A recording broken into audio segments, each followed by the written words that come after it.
ஆணிரை கவர்தல் முறையை கேவலப்படுத்தி வேறு திசை திருப்பி ஒரு பொம்பளை தள்ளிட்டு போன மாதிரி மாத்தி எழுதி, அதன் விளைவுதான் ராமாயண மோகம் 4 வருஷத்துக்குள்ள.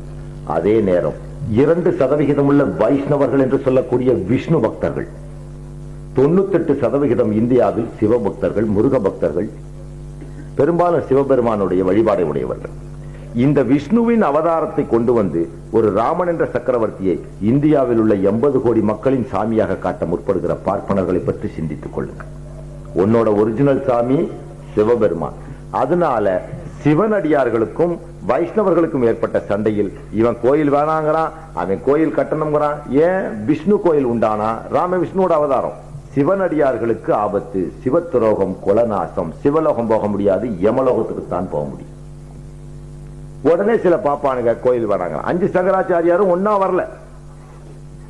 எவனாவது ஒரு சங்கராச்சாரியார் சீதை மடம், சாரதா மடம் வைக்கிறானே, சீதை மடம் வைக்க தயாரா? காஞ்சி மடம் வைக்கிறவன் ராம மடம் வைக்க தயாரா? காரணம் நீ சைவன். அதனாலதான் அசோக் சிங்கால் சொல்லிட்டான் அந்த சங்கராச்சாரியார, டே நீ தலையிடாத உட்கார்றான். இது வைஷ்ணவர்கள் பிரச்சனை, விஸ்வ இந்து வைஷ்ணவர்களுடைய பிரச்சனை.